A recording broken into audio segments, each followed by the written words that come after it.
శ్రీమాత్రే నమః. శ్రీ గురుభ్యో నమః. దైవానుగ్రహం భక్తి ప్రేక్షకులకు నమస్కారం. నేను మీ దేవులపల్లి బాలచంద్ర శర్మ. నేను మీ ఛానల్కి కొత్త అయి ఉండొచ్చండి. వేరే ఛానల్స్లో మేము ఆస్ట్రాలజీ గురించి చెబుతూ ఉన్నాము. గోచార రీత్యా సెప్టెంబర్ 25వ తారీఖు నుండి అక్టోబర్ 8, 9వ తారీఖు వరకు, అంటే మనం సాధారణంగా మాస ఫలితాలు చూసుంటాం కదా, అందులో భాగంగా ఇప్పుడు మనం పక్ష ఫలితాలు చెప్పుకుంటూ ఉన్నాం. ఈ యొక్క 15 రోజుల్లో గ్రహ సంచారం ఎలా ఉంది, ఈ యొక్క గ్రహ సంచారాల్లో భాగంగా ద్వాదశ రాశుల వారికి కూడా ఎలా ఉండబోతుంది, వాళ్ళు ఏ దేవతారాధన చేస్తే మంచిది, ఏ మంత్రం చదివితే మంచిది, ఎలాంటి రెమెడీస్ తీసుకోవాలి, ఏ మంత్రం చదువుకోవాలనే విషయాన్ని ఇప్పుడు మనం తెలుసుకుందాం. శ్రీమాత్రే నమః. శ్రీ గురుభ్యో నమః. తదుపరి వృశ్చిక రాశి.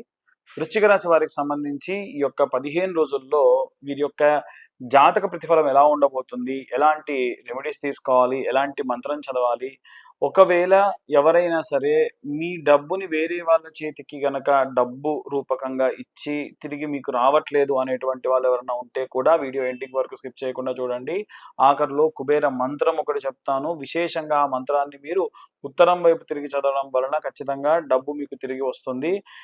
ఇది వీడియో ఎండింగ్ వరకు స్కిప్ చేయకుండా చూడండి. ఆఖరిలో ఈ మంత్రం చెప్పడం జరుగుతుంది. అలాగే గ్రహ సంచార రీత్యా ఈ యొక్క వృశ్చిక రాశి వారికి 12వ స్థానం నందు కుజగ్రహ సంచారం చేయడం వలన ఖర్చు ఎక్కువ అవుతుంది.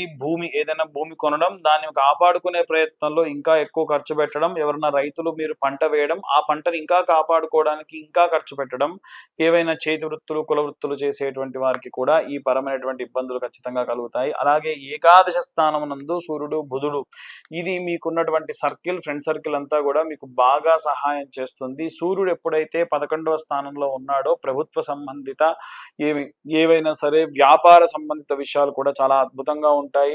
రాజకీయ నాయకులకు కూడా మంచి కాలం అని చెప్పవచ్చు ఈ టైము.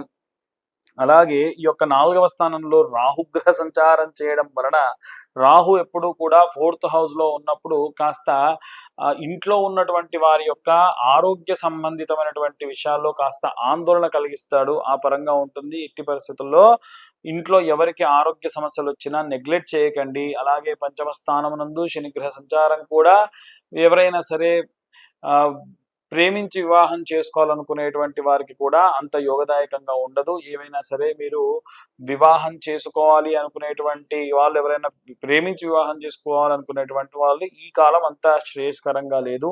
అలాగే ఈ యొక్క రాశిలో ఉన్నటువంటి వాళ్ళు, ముఖ్యంగా వృశ్చిక రాశిలో ఉన్నటువంటి వాళ్ళు 10వ స్థానంలో శుక్రుడు మరియు కేతుగ్రహ సంచారం చేయడం వలన, ఎప్పుడైతే శుక్రుడు మరియు కేతువు కలిసి గనక సంచారం చేస్తూ ఉంటారో, అది లాభస్థానంలో ఉంటారో, భార్యాభర్తలు ఇద్దరు కూడా ఫినాన్షియల్ స్టేటస్ విషయంలో కాస్త బాగా అనుకూలంగా ఒకరినొకరు అర్థం చేసుకొని మూవ్ అవుతూ ఉంటారు.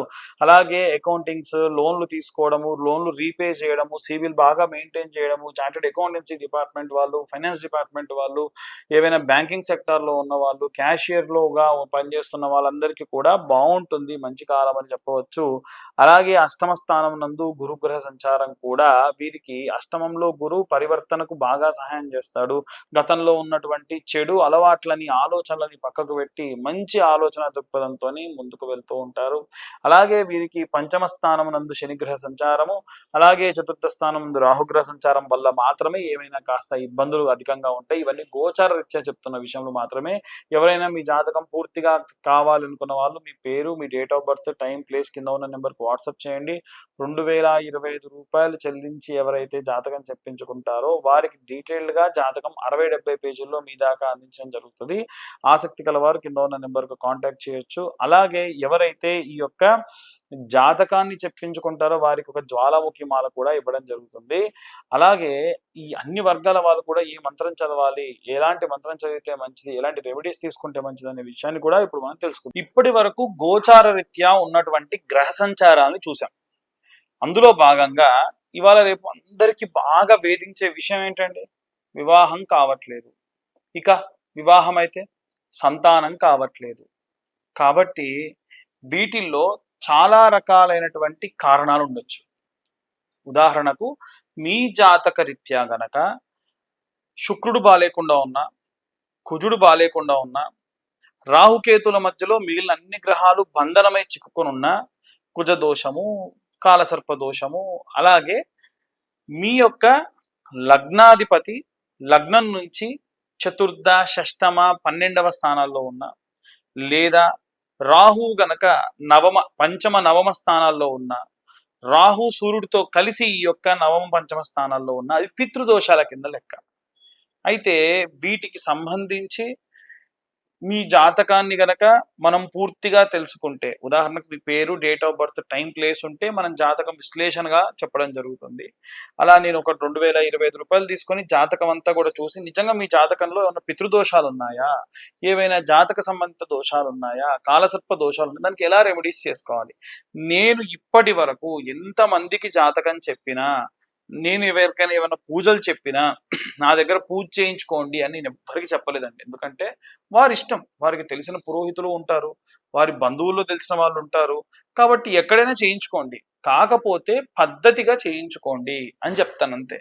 ఇప్పుడు సర్పదోషములుంటే నవనాగులకి నవగ్రహాలకి పూజ చేసి సుబ్రహ్మణ్యేశ్వర స్వామికి అభిషేకం చేసి, అలా అభిషేకం చేసిన నీళ్లతో మీకు అవభృత స్నానం ఆచరింపచేసి, హోమాది క్రతువులు చేసి, జపాలు చేసి, దానాలు ఇవ్వడం వల్ల దోషం పోతుంది, సర్పదోషం. పితృదోషాలుంటే మోక్ష నారాయణ బలి అనేటువంటి ఒక కార్యక్రమం ఉంటుంది, అది గోకర్ణ క్షేత్రంలో ఉంటుంది. ఎవరైతే ఈ యొక్క దోషం ఉన్న వాళ్ళు స్వయంగా నేనే అక్కడ ఉన్నటువంటి అంటే ఇక్కడ ఎవ్వరు కూడా అర్చకులు అక్కడికి వెళ్ళి పూజ చేయడానికి కుదరదండి. అక్కడ లోకల్లో ఉన్నటువంటి దేవాలయ గోకర్ణ క్షేత్ర ప్రధాన అర్చకులు ఎవరైతే ఉన్నారో వారి చేత్తోని మనము మొదలు సంకల్పము, గణపతి పూజ, అలాగే మోక్ష నారాయణ బలి హోమము, మోక్ష నారాయణ బలి ఆవాహనము, వసురుద్ర ఆదిత్య స్వరూపాలకు సంబంధించిన కలశాలు, ఆ కలశాలతో పాటుగా త్రిపిండి శార్దము, ప్రాయశ్చిత్త తిలాహోమము, పంచమ పిండ, దశమ పిండాలు, ఇలాంటివన్నీ కూడా చేసి ఆ తర్వాతకి సముద్ర స్నానాన్ని పంపిస్తారు. 9 రకాలైనటువంటివి ఈ యొక్క పూజలు చేస్తారు. ఇవి సాధారణంగా ప్రతి మాస శివరాత్రికి కూడా నేనే దగ్గరుండి ఎవరికైనా ప్రాబ్లం ఉన్న వారికి మాత్రమే పంపించడం జరుగుతుంది. ఎవరికి వాళ్ళు ట్రావెల్స్ పెట్టుకోవచ్చు, లేదా బస్ బుకింగ్ కూడా చేయమంటే నేను చేస్తాను.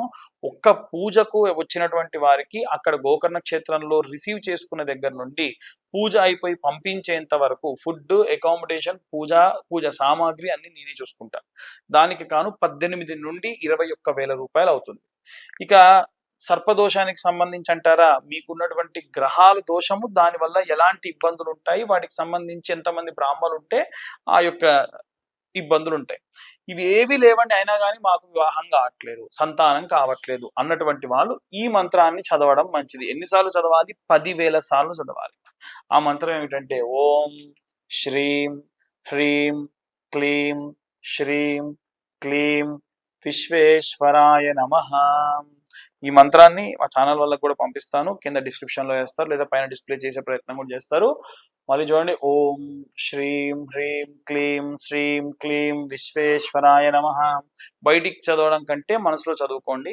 కూర్చునే ముందు మీరు ఏ సంకల్పంతో కూర్చుంటున్నారు అనేది ముఖ్యం, కాబట్టి ఆచమనం చేయాలి. కాలు చేతులు శుభ్రంగా కడుక్కొని, స్నానం చేసినా సరే కాలు చేతులు కడుక్కొని ఒక మంచిగా సుఖాసనం వేసుకొని కూర్చొని గ్లాస్లో నీళ్లు, స్పూను, ఒక ప్లేట్ పెట్టుకొని ఆచమనం చేసి 3 సార్లు కేశవాయ స్వాహ, నారాయణాయ స్వాహ, మాధవాయ స్వాహ అని చేసి 4వసారి నీళ్ళు వదిలేసి మనసులో మీ గోత్రం పేర్లు అనుకొని, మీకు శీఘ్రం వివాహం కావాలా, వివాహం కావాలి, లేదా సంతానం కావాలా, సంతానం కావాలి, మీ పిల్లలకు వివాహం కావాలా, పిల్లలకు సంతానం కావాలా, వాటికి సంబంధించి మనసులో సంకల్పించుకొని ఈ మంత్రాన్ని చదవండి. ఇలా చదవడం వలన ఖచ్చితంగా వారికి వివాహం కాని వారికి వివాహము, సంతానం కాని వారికి సంతానం కూడా అవుతుంది.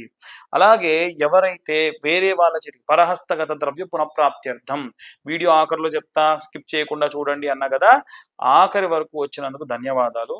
ఇప్పటి వరకు లైక్ షేర్ చేయని వాళ్ళు ఎవరన్నా ఉంటే, ఇది ఏమన్నా కొంచెం ఇన్ఫర్మేటివ్గా ఉంటే ఇంకొంతమందికి షేర్ చేయండి, లైక్ చేయండి, వీలైతే సబ్స్క్రైబ్ చేయండి. కొంచెం మాలాంటి వాళ్ళకి ఎంకరేజ్మెంట్గా ఉంటుంది మీరు సబ్స్క్రైబ్ చేయడం వల్ల.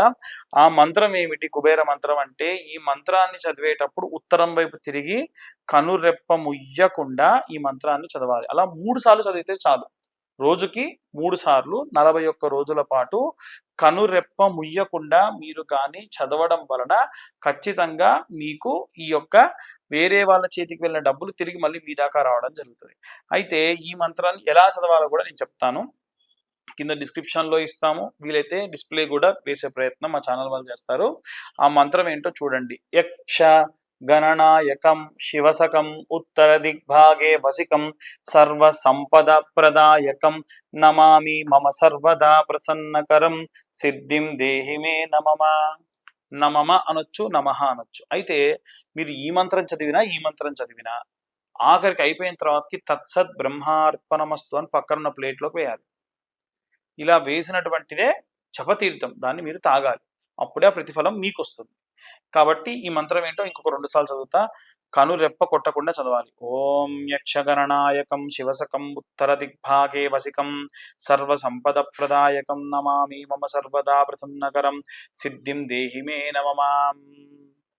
యక్షగణనాయకం శివసకం ఉత్తర దిగ్భాగే వసికం సర్వ సంపద ప్రదాయకం నమామి మమ సర్వదా ప్రసన్నకరం సిద్ధిం దేహి మే నమమాం. ఈ మంత్రం ఒకసారి చెప్పి ఆపి కావాలంటే మళ్ళొకసారి కళ్ళు మూసుకొని మళ్ళీ మీరు ఈ మంత్రం చెప్పండి. మంత్రం చెప్పేటప్పుడు ఫ్యాన్ గాలి ముఖానికి తగలడం కానీ అలాంటివి ఉంటే కూడా ఆ ఫోర్స్ కళ్ళు మూతపడతాయి. కాబట్టి అలా కళ్ళు రెప్ప కొట్టకుండా చూడండి. ఎవరైనా సరే భారీగా మీకు డబ్బు రావాలి అనుకోండి, ఈ మంత్రంతోని హోమం చేయించండి. ఒక 1000 సార్లు హోమం చేయాలి. రోజు ఒక 200 సార్లకు మించి హోమం చేయలేరు. ఎందుకంటే కూర్చున్న అర్చకుడు కూడా వీలైనంత తీక్షణంగా అగ్నిని చూస్తూ వేయాలి. కాబట్టి కనురెప్ప కొట్టొచ్చు, హోమానికి తప్పు లేదు. కానీ వీలైనంత వరకు కనురెప్ప ముయ్యకుండా అతను హోమం చేయాలి. కాబట్టి రోజుకు 200 హవిస్సులు వేస్తూ 5 రోజుల పాటు హోమం చేయడం వల్ల ఎవరైనా సరే భారీగా ధనం రావాల్సినటువంటి వారు మళ్ళీ మీ దాకా ధనం రావడం జరుగుతుంది. ఆసక్తి కలవారు మాతో చేయించుకోవాలనుకుంటే కింద ఉన్న నెంబర్కు కాంటాక్ట్ చేయండి. పితృదోషాలు కానీ సర్పదోషాలు కానీ ఇలా ఏవైనా సరే ధన సంబంధిత దోషములు తిరిగి మీ దాకా రావాలంటే కింద ఉన్న నెంబర్కు కాంటాక్ట్ చేయొచ్చు. సర్వే జనా సుఖినో భవంతు. స్వస్తి.